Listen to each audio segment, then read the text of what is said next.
పోగొట్టుకున్న పాత్ర అని తప్పించుకొని తిరిగినాను.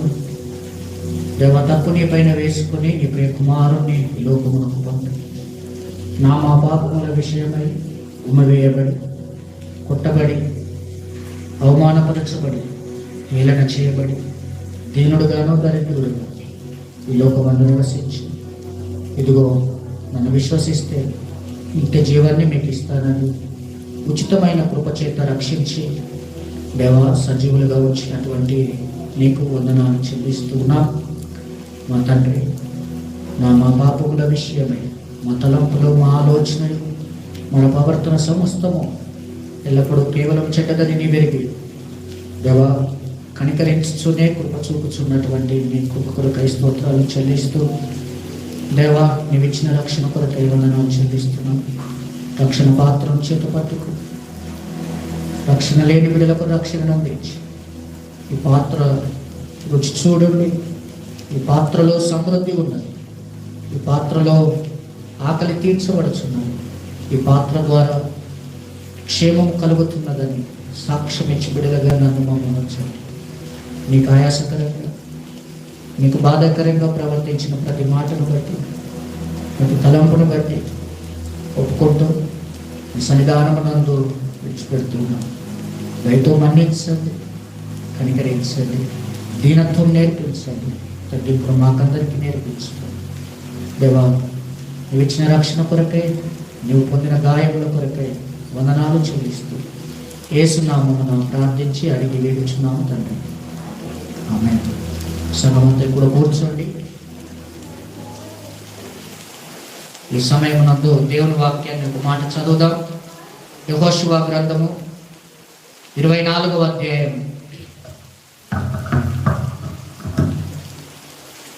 బుక్ ఆఫ్ జాషువా చాప్టర్ 24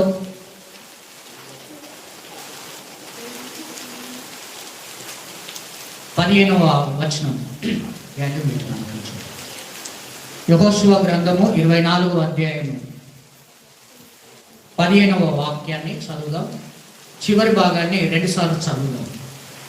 యెహోవాను సేవించుట మీ దృష్టికి కీడని తోచిన ఎడల మీరు ఎవరిని సేవించదరో, నది అద్దరిని మీ పితరులు సేవించిన దేవతలను సేవించదరో, అమోరీయుల దేశమును మీరు నివసించుతున్నారే వారి దేవతలను సేవించదరో నేను మీరు కోరుకుని, మీరెవరిని సేవింప కోరుకునేనను నేనును నా ఇంటి వారును యెహోవాను సేవించదము అనెను. చివరి భాగం మరొకసారి చదువుదాం.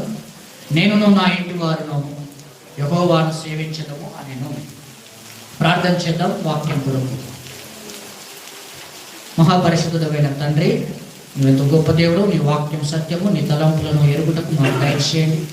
మానవ తలంపులు నశించి, శరీర తలంపులు నశించి, ఆత్మమూలమైనటువంటి తలంపులను ఆత్మదేవుడా మీరు అనుగ్రహించమని, నీ పరిశుద్ధ ఆత్మ చేత నింపమని మమ్మల్ని అందరినీ దర్శించమని, నీ వాక్య ప్రత్యక్షతను మమ్మల్ని మేము ఆ ప్రత్యక్షతలో కనబడేటువంటి వెలుగు ద్వారా మా ప్రవర్తనను, మా హృదయ చీకటిని, లోకపు చీకటిని, అంధకారమును తొలగించుకొని వెలుగుమయమైనటువంటి ఆ నిత్య రాజ్యమునందు వెలుగు దూతల వలె దేవా ఇదిగో తండ్రి వెలుగుచుండునట్లు మమ్మల్ని నీ వాక్యం చేత కట్టుమని స్థిరపరచమని యేసు పుణ్యనామం నడుచున్నాం తండ్రి.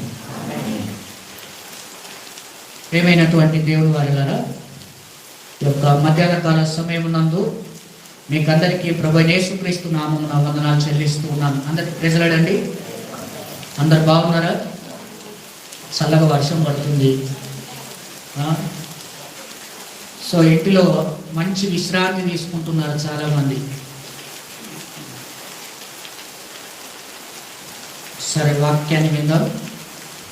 మనం ఎందుకు ఈ పశ్చాత్తాప ప్రార్థన పెడుతున్నానంటే, పశ్చాత్తాపం అనేది ఎప్పుడు కలుగుతుంది అంటే సిలువ పైన ఉన్న యేసు ప్రభువును చూసినప్పుడు కలుగుతుంది. నిజమైన పశ్చాత్తాపము రక్షణలోనికి నడిపిస్తుంది. కాబట్టి ఈ పశ్చాత్తాపము ద్వారా సిలువపై వేలాడుచున్న యేసు ప్రభువును మనం చూసినప్పుడు మనలో మన ప్రవర్తనను మార్చుకోవడానికి అవకాశం ఉంది. రెండోది ఏంటంటే, ప్రతిసారి మనం మందిరంలో కూడుకున్నప్పుడు మన రక్షకుని ఇచ్చిన రక్షణను బట్టి దేవునికి వందనాలు చెల్లించడం అనేది మ్యాండేటరీ, తప్పనిసరి. అందుకని యేసుప్రభు ఒక మాట అన్నాడు. ఏమన్నాడు? నన్ను జ్ఞాపకం చేసుకున్నట్టకై దేని చేయమన్నాడు? సర్వసాధారణంగా ఈ బల్లిచ్చే రోజు నేను ఉండలేదు, లాస్ట్ మూమెంట్లో వచ్చి పోతా ఉన్నాను. ఏమన్నాడు యేసుప్రభు? నన్ను జ్ఞాపకం చేసుకున్నట్టకై దేన్ని? రొట్టె. నా వైపు చూడాలి, లుక్ ఎట్ మీ. రొట్టె. ఇది ఎందుకు చేయండి? నన్ను జ్ఞాపకం చేసుకోవడానికి. Do this in the remembrance of me అన్నాడు. నన్ను జ్ఞాపకం చేసుకోవడానికి దీనిని చెయ్యు అంటే అర్థం ఏంటి అని అంటే, దేవుడు అది ఎందుకు పెట్టాడనంటే, మనిషికి ఒక బలహీనత ఉంది ఏంటంటే మతి మరుపు. నేను ఎంత రక్షణ ఇచ్చినా, నేను ఎంత చనిపోయినా, నేను భోగానే మర్చిపోతాను అని యేసయ్యకు తెలుసు. ఎందుకొరకనంటే యేసు ప్రభువుతో ఉన్నటువంటి 12 మంది శిష్యులే యేసయ్యను మర్చిపోయారు. ఎప్పుడు మర్చిపోయారయ్యారంటే, యేసు ప్రభువుని వచ్చి వాళ్ళు పట్టుకోగానే వీళ్ళు పరారీలో ఉన్నారు. పేతురుని అడిగారు, ఏ బాబు నువ్వే కదా యేసు ప్రభు? నేను కాదు. చూడండి, యేసు ప్రభువుతో నడిచిన వాళ్ళే యేసు ప్రభు అంటే తెలియదు అని అబద్ధం చెప్పారు. కాబట్టి యేసు ప్రభుకు ఒక సంగతి తెలిసి ఏంటంటే, నేను వెళ్ళిన తర్వాత నా బిడ్డలు నన్ను మర్చిపోతారు అనే ఉద్దేశంతో దేవుడు ఏం చేశాడంటే, ఒక పద్ధతిని అనుకుంటారా, ఆజ్ఞ అనుకుంటారా, మీ ఇష్టం, దాన్ని తెచ్చారు. దాన్ని ఏం పెట్టాడు? దానికి ఏమని పేరు పెట్టాడు? రొట్టె ద్రాక్షరసం అని పేరు పెట్టాడు. పేరు పెట్టి ఏమన్నాడు? దీనిని చేయనప్పుడెల్లా ఏం చేయాలంటే, దీనిని ఇది చేస్తే ఎవరు గుర్తు రావాలి అంటే, యేసు ప్రభు గుర్తు రావడానికి ఆల్టర్నేటివ్ మెథడ్ ఏంటి అని అంటే ఇది. బల్ల అంటారా, రొట్టె ద్రాక్షరసం, ఒక్కో దగ్గర కమ్యూనియన్ అంటారు, ఇట్లా రకరకాల పేర్లు ఉంటాయి. నన్ను జ్ఞాపకం చేసుకున్నట్టు దీనిని చేయండి. దీనిని చేయనప్పుడెల్లా నన్ను వినండి, నా వైపు బాగా జాగ్రత్తగా వింటే ఈ కాన్సెప్ట్ అర్థమవుతుంది. ఇప్పుడు అది చేసినప్పుడల్లా ఎవరు గుర్తు రావాలి మనకు? అంతేగాని నేను జ్ఞాపకం వచ్చినప్పుడల్లా దీన్ని చేయండి అని చెప్పలేడు. పదాలకు అర్థం వేరు. నేను జ్ఞాపకం వచ్చినప్పుడు దీన్ని చేయండి అని అంటే, నేను బండి మీద పోతాను, నాకు ఆ ప్లేస్ ప్రభు గుర్తొస్తాను సడన్గా. అప్పుడు నేను రొట్టె కింద ఇవ్వాలి, ద్రాక్షరసం కింద ఇవ్వాలి. అర్థమైందా? నా పాయింట్ అర్థమైందా? నేను జ్ఞాపకం వచ్చినప్పుడల్లా దీనిని చేయండి అనడం వేరు, దీనిని చేసినప్పుడల్లా నన్ను జ్ఞాపకం చేసుకోండి అనడము వేరు. అర్థమైంది కదా? ఒకవేళ నేను బైక్ మీద పోతా, ఆయన నాకు జ్ఞాపకం వచ్చింది అనుకో, ఆయన ఆజ్ఞ ఇచ్చింది అనుకో, నేను జ్ఞాపకం వచ్చినప్పుడు దీన్ని చేయండి అని అంటే, పొలంలో పని మీద ఉంటా, పొలం పని మీద ఉన్నప్పుడు ఏం చేస్తాం? రొట్టెకి తేవాలి, ద్రాక్షరసం తేవాలి. అర్థమైందా? అందుకని దాన్ని ఏం చేశాడనంటే, సంఘములోనికి తెచ్చాడు యేసు. సంఘంలోనికి తెచ్చి దీనిని చేయండి అని చెప్పాడు. అది చేసేటప్పుడు మన పశ్చాత్తాపం అనేది చాలా ప్రాముఖ్యం. హల్లెలూయా. మీకు ఒక క్లారిఫికేషన్ రావడానికి దీన్ని చెప్పాను. సో దాన్ని వెనుకున్నటువంటి ఉద్దేశం ఏంటి అని చెప్పాను. సరే, ఈరోజు వాక్యాన్ని చూద్దాం. యెహోషువ గ్రంథము 24వ అధ్యాయం 15వ వచనంలో ఈ మాట ఉన్నది. నేనును నా ఇంటి వారును యెహోవాను, as for me and my house we will serve the Lord. నేనును నా ఇంటి వారును యెహోవాను సేవించదము. ఈ మాట ఎవరన్నారనంటే, యెహోషువ అనే భక్తుడు అన్నాడు. యెహోషువ అంటే అర్థం ఏంటనంటే, యెహోవా నా రక్షకుడు అని అర్థం. ఈ యెహోషువ ఎవరనంటే, ఇశ్రాయేలీయులకు 2వ నాయకుడు అని చెప్పవచ్చు. ఐగుప్తులో నుంచి కానానుకు వెళ్ళే ఈ జర్నీలో, ఈ ప్రయాణంలో మోషే వీళ్ళని నడిపిస్తా ఉన్నాడు కొన్ని రోజులు. అయితే మోషే మధ్యలోనే చనిపోయాడు. పాపం 120 సంవత్సరాల్లో చనిపోయాడు. చనిపోయిన తర్వాత వీళ్ళను నడిపించానికి ఇంకొక నాయకుడు కావాలి. అందుకని మోషే దేవుడు కలిసి ఏర్పరిచినటువంటి నాయకుడే యెహోషువ. వాగ్దాన భూమిలోనికి, కానానులోనికి ప్రవేశించడానికి యెహోషువను దేవుడు వాడుకున్నాడు. నడిపిస్తూ ఉన్నప్పుడు మధ్యలోనే మోషే వెళ్ళిపోయాడు. ఇప్పుడు వీళ్ళని నడిపించడానికి ఎవరు కావాలి? ఇంకొక నాయకుడు కావాలి. మోషే ప్లేస్ లో ఇంకొక ఆయన వచ్చింది, ఆయన పేరే యెహోషువ. సో ఇప్పుడు వాగ్దాన దేశంలోనికి వెళ్ళాడు. వాగ్దాన దేశంలోనికి వెళ్ళిన తర్వాత యెహోషువ ఏం చేసినాడనంటే, భూమి పంపకాలు చేశాడు. 12 గోత్రాలు కాబట్టి షేరింగ్ ద ప్రామిస్ ల్యాండ్ అంటారు. వాగ్దాన భూమిని ఏం చేశాడు? పంచాడు. ఎందుకంటే కొత్త దేశం, కొత్త ప్రదేశం కాబట్టి దేవుడు ఇస్తానన్న భూమిలోకి వెళ్ళారు కాబట్టి ఆ రూబేలు గోత్రం నువ్వు ఇంతుండు బాబు, ఈ స్థలం నీకు. షిమ్యోను గోత్రం నువ్వు ఈ స్థలంలో ఉండు. యూదా గోత్రం అంటే పంచుకున్నారు. అది పాలెలు కదా 12 మంది. సమజైతుందా? 12 మంది ఏం కాదు, పాలెలు. ఆ 12 మందికి ఎవరు పంచారు? ఎంఆర్ఓ ఎవరు అంటే యెహోషువనే. పట్టా చేసి ఇచ్చింది ఎవరు? యెహోషువ. ఈ 12 మందికి పంచే ప్రయత్నంలో ఒక గోత్రాన్ని నిలిచబెట్టింది. ఆ గోత్రం పేరు లేవి గోత్రము. ఎవరు? లేవి అంటే మీ భాషలో పాస్టర్ అనుకోవచ్చు, దేవుని పని చేసేవారు. ఈ 11 గోత్రాలకేమో భూమిని పంచి ఒక గోత్రానికి మాత్రం పంచలేదు. మరి ఎట్లా బతకాలి? లేవి గోత్రం ఎట్లా బతకాలి అని అంటే ఈ 11 గోత్రాలు కలిసి లేవి గోత్రాన్ని బతికించాలి. అందుకని మీరు ఏం చేస్తారంటే పాస్టర్లకు డబ్బులు ఇస్తారు, కానుకని అంటారు. మీరు ఏమంటారు? కానుక. ఓకేనా ఈ కాన్సెప్ట్? సరే. వాగ్దాన భూమిని ఇచ్చిన తర్వాత ప్రజలు ఒక మంచి సౌకర్యవంతమైనటువంటి స్థితిలోకి వెళ్ళిన తర్వాత యెహోషువ ఏమంటున్నాడనంటే తను వృద్ధాప్యంలోనికి వచ్చాడు. యెహోషువ 110 సంవత్సరాలు బ్రతికాడు. తాను నిండు వృద్ధాప్యంలో ఉన్నప్పుడు యెహోషువ 24వ అధ్యాయంలో చాలా విలువైన మాటలు చెప్పాడు. ఒక 3 మాటలు చెప్తాను, జాగ్రత్తగా గుర్తుంచుకోండి. మొదటిది ఏంటంటే డైరెక్షన్. యెహోషువ ఏం చేశాడంటే తన ప్రజలకు డైరెక్షన్ ఇచ్చాడు. రెండోది ఏంటంటే డెసిషన్, తన నిర్ణయం చెప్పాడు. తర్వాత ఏం చేశాడంటే డిక్లరేషన్. మొదటిది డైరెక్షన్, రెండోది డెసిషన్, మూడోది డిక్లరేషన్. ఈ 3 పదాలు యెహోషువ 24వ అధ్యాయంలో నుంచి 3 పాఠాలు మనం నేర్చుకోవడానికి ప్రయత్నం చేద్దాం. ఆ యెహోషువ ఏమంటున్నాడనంటే చివరికి వచ్చేసరికి తాను వెళ్ళే సమయానికి ఈ ప్రజలు దేవుణ్ణి సేవిస్తారో మర్చిపోతారో అనే భయంతో అనుకోవచ్చు. తాను ఏం చేశాడనంటే మొదటిగా వాగ్దాన భూమిని పంచాడు. తర్వాత he was sharing his divine experience, దైవికమైన అనుభవాన్ని పంచుకుంటున్నాడు. దేవునితో ఆయన అనుభవాన్ని కూడా పంచుకుంటున్నాడు. ఏమంటున్నాడనంటే యెహోషువ, నేనును నా ఇంటి వారును యెహోవాను సేవించదము అని అంటారు కదా ఈ మాట. నేనును నా ఇంటి వారును ఎవరిని సేవిస్తాం? యెహోవాను సేవిస్తాం. సేవించుట ఒక్కొక్క పదం గురించి నేను ఒక 5 నిమిషాలు త్వరగా చెప్పేస్తాను. యెహోషువ ఏమంటున్నాడంటే కుటుంబము అనేది చాలా ప్రాముఖ్యం యెహోషువ దృష్టిలో. ఆయన కుటుంబ యజమాని ఎవరు? యెహోషువ. ఆయన ఏమంటారు? నేను నా ఇంటి వారు. ఇంటిలో ఎవరెవరు ఉంటారు?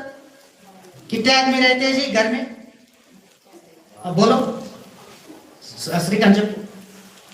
ఎంతమంది ఉంటారు ఇంటిలో? భార్య, భర్త, 4 చాలు. 4 కంటే ఎక్కువ అయితే మళ్ళీ మనము తట్టుకోలేము. మనం 4 మెంబర్స్ ఇస్ ఎనఫ్.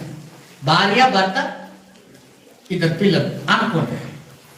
యెహోషువ భార్య పేరు లేదు, పిల్లల పేరు కూడా అక్కడ రాయబడలేదు. కానీ యెహోషువ చెప్తున్న మాట ఏంటంటే నేనును నా ఇంటి వారును యెహోవాను సేవించడము.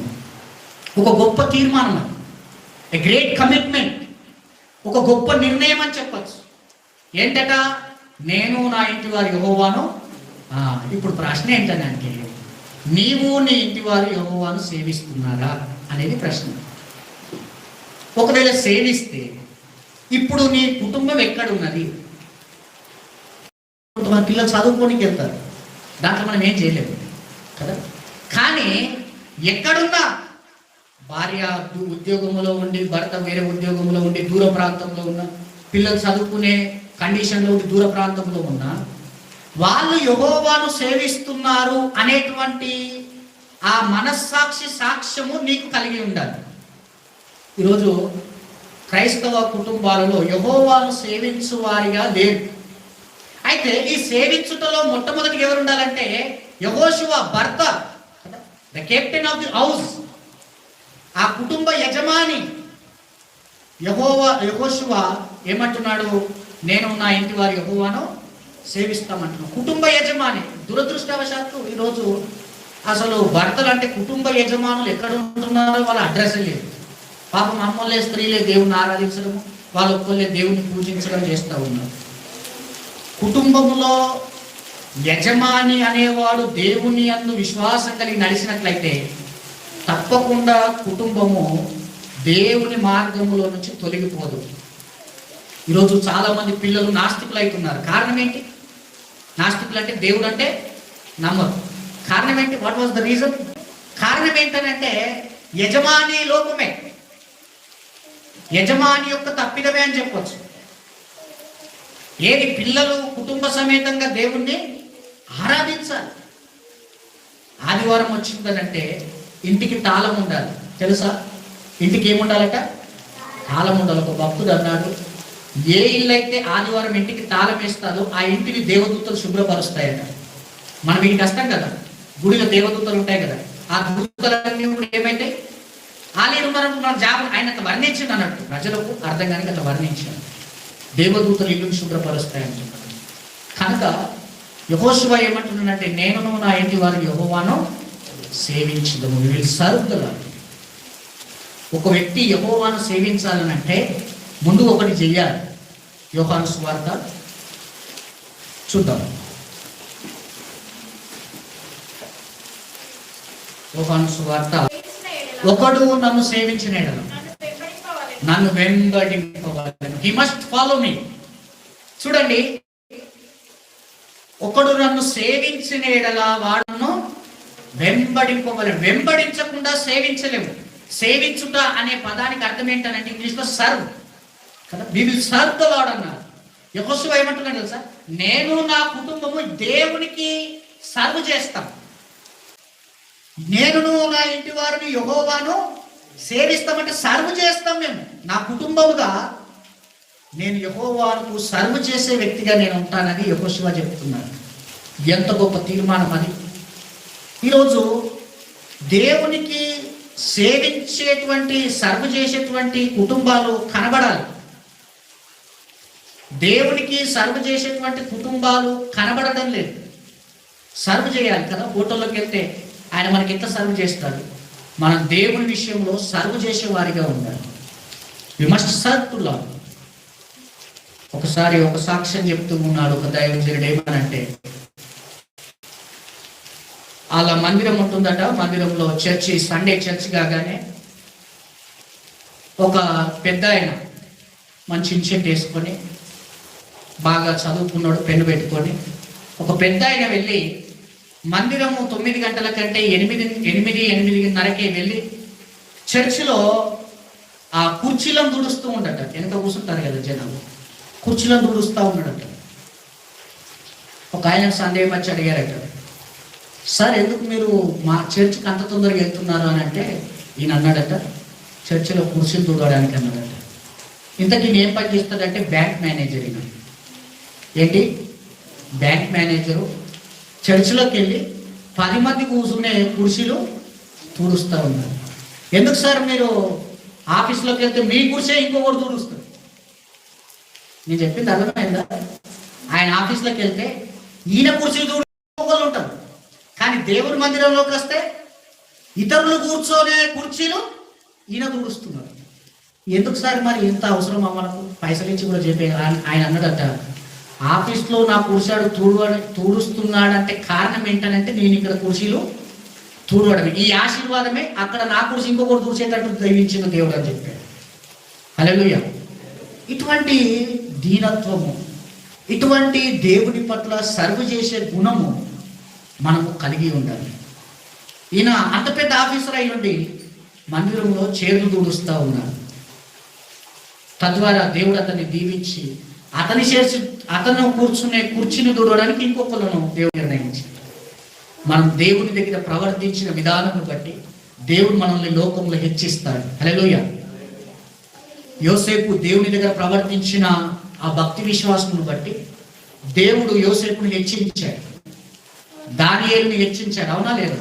వాళ్ళు లోకంలో గొప్పగా లేరు, వాళ్ళు దేవుని దృష్టిలో గొప్పగా ఉన్నారు. దేవుని కొరకు తీర్మానించుకున్న విషయంలో గొప్పగా ఉన్నారు. తద్వారా దేవుడు వాళ్ళని హెచ్చించాడు, దీవించాడు, ఆశీర్వదించాడు. అటువంటి కుటుంబమే యెహోషువ కుటుంబము. ఎవరటండి? యెహోషువ. ఏమంటున్నాడు ఆయన? చూద్దాం. 15వ వచనం. యెహోవాను సేవించుట మొదటిగా డైరెక్షన్ చూద్దాం. ఏమని డైరెక్షన్ చేస్తున్నాడు? 12వ వచనం 14వ వచనం. కాబట్టి మీరు యెహోషువ 24:14. కాబట్టి మీరు యెహోవా యందు భయభక్తులు గల వారై ఆయనను నిష్కపటముగాను సత్యముగాను సేవించు మీ పితరుల నది అద్దరిని ఐగుప్తుల నుండి సేవించిన దేవతలతో యెహోవానే సేవించుడి. ఒక డైరెక్షన్ ఇస్తున్నాడు తన ప్రజలకు. ఏమని? మీరు యెహోవానే సేవించుడి, యెహోవానే సేవించుడి. డైరెక్షన్ ఇస్తున్నాడు. తర్వాత ఆయన డెసిషన్ ఏంటి మరి? ఆయన డెసిషన్ చివరిలో ఉన్నాడు. నేనును నా ఇంటి వారును. ఆయన నిర్ణయం అది. ఈరోజు మన నిర్ణయం ఏం కావాలి? పాట పాడతాం కదా, నేడే తీర్మానించుకో అని పాట పాడతాం. ఆయన నిర్ణయం ఏంటనంటే, నేను నా ఇంటి వారు యెహోవాను సేవిస్తాం. నీవు నీ కుటుంబము యెహోవాను సేవించు కుటుంబముగా ఉండాలి, యెహోవాను ఆరాధించు కుటుంబముగా ఉండాలి. అట్లా ఉంటే అది దీవెనకరం. ఇప్పుడు మనకు ఒక ప్రశ్న రావాలి. యెహోషువ అంటున్నాడు, నది అవతలనున్న దేవతలను సేవించెదరో, ఇప్పుడు అమోరీయుల దేశంలో ఉన్నాం, ఈ దేవతలను సేవించెదరో తీర్మానించుకోండి, లేదా యెహోవాను సేవించెదరో, మిమ్మల్ని బానిసత్వంలో నుంచి నడిపించిన యెహోవాను సేవించెదరో తీర్మానించుకోనండి. ఇన్ని నది అవతలు ఉన్నాయి, ఇక్కడ అమోరీయుల దేశంలో ఉన్నాయి. ఇన్నిటి గలిబిల్లో యెహోవానే ఎందుకు సేవించాలి? ఆ ప్రశ్న రావాలి మనకు. యెహోషువ, నువ్వెందుకు యెహోవానే సేవిస్తానంటున్నావు? కారణం ఏంటి? యెహోవాను సేవించడానికి కారణము ఏంటి అని ఆలోచిస్తే ఆయన ఇస్తున్న సమాధానము, ఆయన ఇస్తున్నటువంటి జవాబు మనం యెహోషువ గ్రంథం 24వ అధ్యాయం, అదంతా కూడా నేను ఇంకా ముందుకెళ్తాను. 5వ వచనం, 6వ వచనం, 7వ వచనంలో 7వ వచనం, వారు యెహోవాకు మొరపెట్టినప్పుడు ఆయన మీకును ఐగుప్తులకు మధ్య చీకటి కల్పించి సముద్రమును వారి మీదకి రప్పించి వారిని ముంచి వేసెను. ఐగుప్తు దేశంలో నేను చేసిన దానిని మీరు కనులారా సూచితుడి. అంటే దేవుడు వారిని నడిపించిన విధానం యెహోషువ ఆలోచిస్తూ ఉన్నాడు. ఎందుకు యెహోవానే సేవించాలి అనేటువంటి ప్రశ్న మనలో రావాలి. ఎందుకు నువ్వు యేసుప్రభునే నమ్మాలి? వేరేటోళ్ళు నమ్మచ్చు కదా. ఎప్పుడైనా ప్రశ్న వేసుకున్నారా? నేను ఎందుకు ఈ విశ్వాసంలోనే ఉన్నాను, నేను ఎందుకు యేసుప్రభునే నమ్మాలి అనేటువంటి ప్రశ్న మనకు రావాలి. యెహోషువ, ఎందుకు నువ్వు యెహోవానే సేవిస్తున్నావు? యెహోవా అంటే అర్థం ఏంటి తెలుసా? ఉన్నవాడు అని అర్థం. అనండి అందరూ.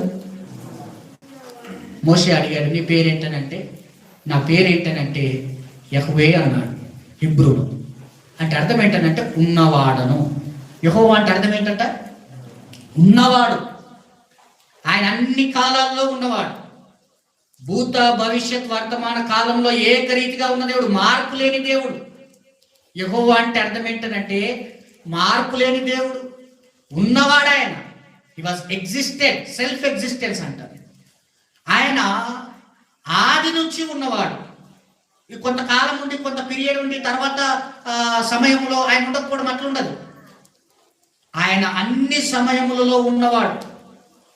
యెహోషువ ఎవరిని సేవిస్తున్నాడు తెలుసా? అన్ని సమయములో ఉన్నవాడిని సేవిస్తూ ఉన్నాడు. నేను ఉన్నాను అని అన్నవాడిని సేవిస్తూ ఉన్నాడు యెహోషువ. అంటే ఎక్కడున్నావయ్యా, ఎప్పుడెప్పుడు ఉంటావు, ఎక్కడెక్కడ ఉంటావు? మన ప్రశ్న రావాలి. ఉన్నవాడును అంటే అర్థం ఏంటంటే ఎప్పుడెప్పుడు ఉంటావు అని అంటే అన్ని సమయంలో ఉంటాను నేను. కష్టమైన, నష్టమైన, సమృద్ధి అయినా, సంతోషమైన, ఎక్కడికి వెళ్ళినా అన్ని సమయములలో ఉంటాను. 2000 సంవత్సరంలో ఈ డిజిటల్ మార్కెట్లోనికి ఫోన్ వచ్చింది. ఆ ఫోన్ పేరు ఏంటంటే సింపుల్ వోడాఫోన్. అనండి అందరూ. వోడాఫోన్ వచ్చింది. వోడాఫోన్ వాడు ఏమన్నాడు? Wherever you go our network follows you అన్నాడు. ఏడికైనా పో, మా నెట్వర్క్ నేను ఏం చెప్తుందట, వెనకనే వస్తుంది. నువ్వు యాడికి పోతే ఆడికి వస్తుంది అని ఏం చేశాడనంటే, ఒక చిన్న పిల్లోని బట్టి ఆయన వెనక కుక్క పోతుంది. ఫోటో మీరు అప్పుడప్పుడు చూస్తారు, హైదరాబాద్ కానీ ఎక్కడైనా చూస్తే ఒక చిన్నోడు పోతాడు, ఆయన వెనక చిన్న కుక్క పిల్ల ఉంటుంది ఇంత. ఆ కుక్క ఏం చేస్తుందంటే మన వెనకనే పోతూ ఉంటుంది. వోడాఫోన్ వాడు వచ్చి ఏమన్నాడనంటే wherever you go our network follows you అన్నాడు. నువ్వు ఏడికైనా పో, కానీ మా నెట్వర్క్ అనేది మిమ్మల్ని ఫాలో చేస్తుంది. అంటే ప్రజలందరూ కూడా మరి ఏడికి పోయినాక నెట్వర్క్ ఉంటుందట. ఏడికి పోయినా కూడా అలా నెట్వర్క్ మనం ఎందుకని వేస్తాను, సిమ్ముల మీద సిమ్ములు కొన్నారు, వోడాఫోన్ సిమ్ములు కొన్నారు. ఆ తర్వాత కొన్ని రోజులకు బిఎస్ఎన్ఎల్ వచ్చాడు.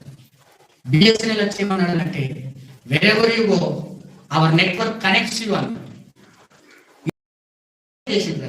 నువ్వు ఏడికి పోయినా ఫాలో అవుతుందేమో కానీ ఫాలో అయ్యాడు కాదు, ఇప్పుడు కనెక్షన్ అని కనెక్టింగ్ ఇండియా అన్నాడు. ఇట్లా 2 రకాల సిమ్ములు వచ్చినాయి. అంటే వాళ్ళు ఏం చెప్తున్నారనంటే నువ్వు ఎక్కడున్నా నెట్వర్క్ అనేది నీతో ఉంటుంది అని. అంటే అడవిలోకి వెళ్ళామనుకో, కొన్ని ప్రాంతాల్లో ఇప్పటికి 2024 సంవత్సరాలు అవుతుంది, నెట్వర్క్ మనతో ఉన్నదా? లేదు. ఆయన ఏమన్నారంటే చిన్నోడు ఏం చేసిండనంటే నాకు ఎవరు లేకున్నా సరే ఫోన్ ఒకటి ఉంటే చాలు, నాకు తల్లి వద్దు, తండ్రి వద్దు, పిల్లలు వద్దు, ఎవరద్దు, ఫోన్ ఉంటే చాలు నాకు అన్ని. కొంతమందికి ఫోన్ ఉంటే అదేదో బలం, ఎంత బలం అని అంటే అది సాధించినంత బలం అనిపిస్తుంది. ఆ ఫోన్ లేకపోతే మొత్తం అంతా ఉత్తదే. నాకు ఫోన్ ఉంటే చాలు ఎంతో బలం అనుకున్నాడట. ఫోన్ ఇచ్చారు, ఫోన్ ఇస్తే 2 రోజులు వాడాడు, 3 రోజులు వాడాడు, కరెంట్ పోయింది, నెట్వర్క్ పోయింది. నెట్వర్క్ ఒకటి మళ్ళీ ఏమయ్యాడు, వీడు ఒంటరోడు అయిపోయాడు. అర్థమవుతుందండి? ఒంటరోడు అయిపోయాడు. హీ ఫీలింగ్ లైక్ లోన్లీనెస్, ఒంటరోడు అయిపోయాడు. ఇట్లా ఫోన్ వచ్చింది, ఫోన్ తర్వాత సిమ్ వచ్చింది, సిమ్ తర్వాత ఫోన్ వచ్చింది కానీ ఏది కూడా మనతోనే ఉండలేదు. ఉంటాడు. నువ్వు ఆకాశంకి వెళ్తే అక్కడ నేనే ఉంటాను, వేరే టోళ్ళలో లేరు కదా. నేను పాతాళంలోకి వెళ్తే అక్కడ, సముద్రంలోకి వెళ్ళినా కూడా అక్కడ. తర్వాత ఏమంటున్నాడు 12వ వచనం 11, అంధకారం నందు మరుగు చేయను, నాకు కలుగు వెలుగు రాత్రి వల్ల ఉండును అని నేను అనుకుని, నాకు కలిగే వెలుగు చీకటి అనిపిస్తుంది. దావీదుకు మొత్తం డార్క్నెస్, ఎటు చూసినా చీకటి అనిపిస్తుంది. అయితే చీకటి అయినను నీకు చీకటి కాకపోవును, చీకటి కూడా నీకు చీకటిగా ఉంచడు, రాత్రి పగటి వలె నీకు వెలుగుగా. ఎంత గొప్ప దేవుడు! ఎవరిని సేవిస్తున్నాడు తెలుసా యెహోషువ? ఇగో ఈయనను సేవిస్తున్నాడు. ఏమంటున్నాడు? రాత్రి నీకు పగటిగా వెలుగుగా ఉంచే దేవుణ్ణి సేవిస్తూ ఉన్నాడు. మనే స్వామికి రాత్రిని పగటిగా చేసేవారు ఎవరండి లోకం? ఇదిగో యెహోషువ సేవించువాడు, యెహోషువ సేవించువాడు. ఆయన అంటున్నాడు నువ్వు సముద్రంలోకి వెళ్ళి నీతో ఉంటాను, అన్ని వేళల్లో నీతో ఉంటాను. అందుకని యెహోషువ నువ్వు నా ఇంటి వారిని యెహోవాను సేవించు. నువ్వు ఆయననే ఎందుకు సేవించాలంటే ఆయన ఉన్నవాడు కాబట్టి సేవించాలి, ఆయన ఉంటాను అని అన్నవాడు కాబట్టి సేవించాలి. మరి లోకంలో చాలా మంది ఉన్నారు కదా, వాళ్ళని ఎందుకు వాళ్ళని ఎందుకు సేవించాలి? లోకంలో ఎంతో మంది ఉన్నారు కదా. నేనేమంటానంటే నువ్వు ఎందుకు బాబు యేసుప్రభువుని నమ్ముకున్నట్టు, నా కోసం వచ్చిన వాడు లేడు భూమి మీద. నీ కోసం వచ్చిన వాళ్ళు ఉన్నారా? ఆయన వచ్చిండు నీ కోసం, నా కోసం, అందరి కోసం వచ్చిండు. ఆయన పర్సనల్ ప్రాబ్లమ్స్ ఏమి లేవు, ఫ్యామిలీ ప్రాబ్లమ్స్ ఏమి లేవు. ఆయన ఫ్యామిలీ ఇష్యూస్లలో ఇరుక్కున్నాడు కాదు, ఆయన పర్సనల్ ఇష్యూస్లలో ఇరుక్కున్నాడు కాదు, లేకుంటే చుట్టుపక్కల ఉన్న సమస్యలలో ఇరుక్కున్నాడు కాదు. ఇదిగో ఆయన మన కొరకు వచ్చాడు, అందుకొరకు ఆయనను సేవిస్తున్నాను నేను. మరి నువ్వు ఎందుకు సేవిస్తున్నావు? నీకు తెలియదు. నీ కోసం, నా కోసం, అందరి కోసం వచ్చిండు. ఆయన పర్సనల్ ప్రాబ్లమ్స్ ఏమి లేవు, ఫ్యామిలీ ప్రాబ్లమ్స్ ఏమి లేవు. ఆయన ఫ్యామిలీ ఇష్యూస్లలో ఇరుక్కున్నాడు కాదు, ఆయన పర్సనల్ ఇష్యూస్లలో ఇరుక్కున్నాడు కాదు, లేకుంటే చుట్టుపక్కల ఉన్న సమస్యలలో ఇరుక్కున్నాడు కాదు. ఇదిగో ఆయన మన కొరకు వచ్చాడు, అందుకొరకు ఆయనను సేవిస్తున్నాను నేను. మరి నువ్వు ఎందుకు సేవిస్తున్నావు? నీకు తెలియదు. కాదు, ఆయన పర్సనల్ ఇష్యూస్లలో ఇరుక్కున్నాడు కాదు, లేకుంటే చుట్టుపక్కల ఉన్న సమస్యలలో ఇరుక్కున్నాడు కాదు. ఇదిగో ఆయన మన కొరకు వచ్చాడు, అందుకొరకు ఆయనను సేవిస్తున్నాను నేను. మరి నువ్వు ఎందుకు సేవిస్తున్నావు? నీకు తెలియదు. చాలా మంది అనుకుని యెహోషువ నేను నా ఇంటి వారు యెహోవాను సేవించు, దేవుని సేవించు. ఆయన సేవిస్తే యెహోషువకి ఏం చేశాడు తెలుసా దేవుడు? యెహోషువ జీవితంలో క్షేమాన్ని ఇచ్చాడు, క్షేమాన్ని విస్తరింపజేశాడు దేవుడు. హల్లెలూయా. మనే స్వామికి నీ కుటుంబము దేవుణ్ణి సేవించే కుటుంబంగా ఉంచుకో. ఒక ప్రశ్న, నీ కుటుంబాన్ని అంతటిని ఇక్కడ కూర్చుంటే పెడితే ఒక లడ్డు, ఒక లిట్టు, ఒక లడ్డు, ఒక లిట్టు, ఆ విధంగా ఉండదు. నీ కుటుంబాన్ని ఇక్కడ కూర్చుంటే అంతా కలిసి ఒకే దేవుని ఆరాధించు వారిగా ఉంటుంది. అప్పుడు యెహోషువ జీవితంలో జరిగిన అద్భుతాలు మన జీవితంలో జరుగుతాయి. యెహోషువ ప్రార్థన చేస్తే ఏం జరిగింది? సూర్యుడు ఆగిపోయాడు తెలుసా? సూర్యుడు ఆగిపోయాడు. సూర్యుడు ఆపినవాడు యెహోషువ ప్రార్థన. అంత గొప్ప భక్తుడు ఆయన. దేవుని బిడ్డలారా, యెహోవాను సేవించండి, కుటుంబంగా దేవుని సేవించండి. నువ్వు యెహోవాను సేవిస్తున్నావు అనడానికి గుర్తు ఏంటంటే ఇదిగో ఇక్కడ కూడుకుంటారు నీ కుటుంబం. నీ కుటుంబంలో కుటుంబ ప్రార్థనను ఆరంభించు. కుటుంబ ప్రార్థన చేయి, అది గొప్ప సంతోషాన్ని ఇస్తుంది. అందుకని యెహోషువ అంటున్నాడు, నేను నా ఇంటి వారిని యెహోవాను సేవించను. నా ఇల్లు వేరు కాదు, నేను వేరు కాదు, వీఆర్ టుగెదర్, మేము కలిసే ఉన్నాం అని యెహోషువ చెప్తున్నాడు. ఆ విధంగా చెప్పాలి. చివరిగా చెప్పేసి ముగిస్తాను. ఒకసారి ఒక ఇంటర్వ్యూ అవుతుందట. ఇంటర్వ్యూ అయితే ఆ ఇంటర్వ్యూకి చాలా మంది వచ్చారు. ఈ యవనస్తుడు కూడా బయలుదేరాడు. వెళ్ళిన తర్వాత ఈయనకు అడిగిరట, ఏమరా బాబు, ఈ పని నువ్వు చేస్తావా, ఈ ఉద్యోగం నువ్వు చేస్తావు? చేస్తా సార్ అన్నాడట. చేస్తా సార్, బరాబర్ చేస్తా సార్ అన్నాడు. చేస్తే మంచిదే కానీ ఆడ ఒక పెద్ద రాయి ఉన్నది, ఆ రాయిని జరుపు అన్నాడట. రాయి అంటది కదా, నీ బలమంతా ఉపయోగించి ఆ రాయిని జరుపు అన్నాడట. అంటే చాలామంది వచ్చారు, జరుగుతలేదు. నీ బలమంతా ఉపయోగించు కానీ రాయిని మాత్రం పక్కకు జరప. రాయి పక్కకు జరిపితే నీకు జాబ్ ఇచ్చేస్తా అన్నారట. రాయి బలమంతా ఉపయోగించదుగా, రాయి మాత్రం జరుగుతలేదు. ఒక్కోడైంది, ఇద్దరైంది, ముగ్గురైంది. ఈడు పోయిందట. ఈడు కూడా రాయిని జరుపుదామని పోయి ఫోన్ తీసుకుంటట. ఫోన్ చేసి వాళ్ళ ఇంట్లో అందరికి ఫోన్ చేసిండట. ఇంట్లో అందరికి పిలిపించిందట. వాళ్ళ భార్యను, పిల్లలను అందరికి పిలిపించిందట. పిలిపించి పట్టుకున్న రాయి పట్టుకున్న అంటే రాయి జరిగిందట. అప్పుడు ఆ ఇంటర్వ్యూలు ఉన్నాడు, ఆడ అడిగిందట, ఎవరా బాబు నేను ఒక్కనే జరుపుమన్నా కానీ నువ్వు మొత్తం అందరికీ ఒక జరుపునేంద్ర అని అంటే, సార్ మీరు ఏమన్నారు?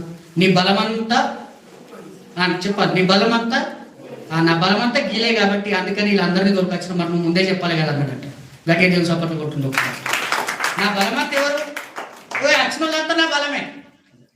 కనుక కుటుంబం ఎంతో ప్రాముఖ్యమైనది. దానికి ఎంతో దేవుని దృష్టిలో వెలుగున్నది. దేవుడు అందుకనే నీ కుటుంబముగా నువ్వు దేవుని సేవిస్తే అది ఆశీర్వాదం. యెహోషువ ఏమన్నాడు? నేను ఇంటివారు కదా. ఈరోజు నువ్వు కూడా ఏం చెప్పాలి? నేను నా ఇంటివారు యేసయ్యను సేవిస్తాం. యేసయ్యనే ఎందుకు సేవించాలంటే కూడా చెప్పిన.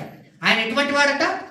ఉన్నవాడు, అన్ని కాలంలో ఉన్నవాడు. నెట్వర్క్ పోయింది, సెల్ పోయింది, భర్త పోయిండు, భార్య పోయింది, అందరు పోయింది, కానీ ఆయన మాత్రము ఉన్నాడు. అన్ని కాలాల్లో ఏకరీతిగా ఉన్నవాడు. ఉన్నవాడిని ప్రేమించు కదా. నీ కొరకు వచ్చిన వాడిని సేవించు. నీ కొరకు రాని వారిని సేవిస్తే నీకేం కలిగే లాభమేమీ లేదు. సత్యాన్ని సేవించు, నిజాన్ని సేవించు. తనను వంచుదాం, ప్రార్థించు.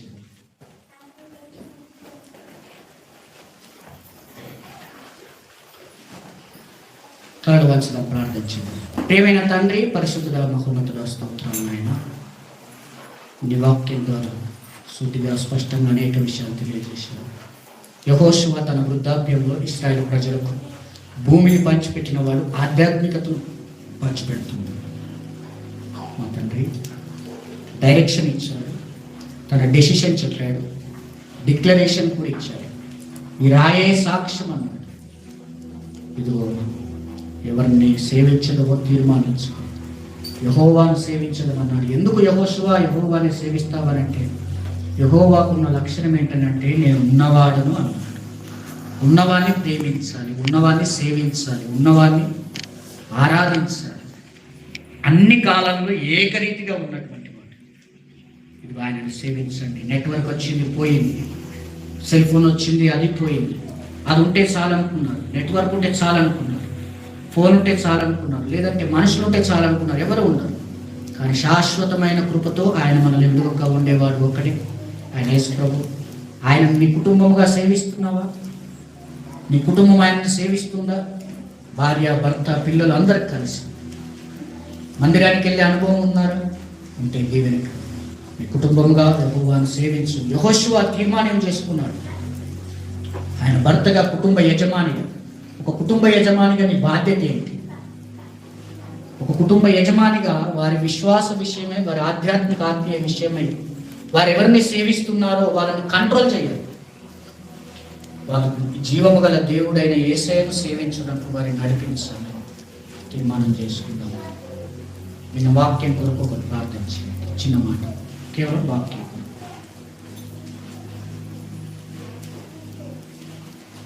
సరే, నేనే చేస్తాను. ప్రియమైన తండ్రి, స్తోత్రం. యెహోషువ జీవితంలో వృద్ధాప్యంలోకి వచ్చిన తర్వాత వాగ్దాన దేశంలో ఆ ప్రజలకు ఉద్దేశించి నేను నా ఇంటి వారి యెహోవాను సేవిస్తామన్నారు. యెహోవా అంటే ఉన్నవాడన్నాడు. అన్ని వేళలా, అన్ని కాలాల్లో ఒకే రీతిగా ఆయన సేవించినట్లు కుటుంబాలుగా ఉండి దేవుని దీవెనలు పొందుకున్నట్లు మనంతా నడిపించమని.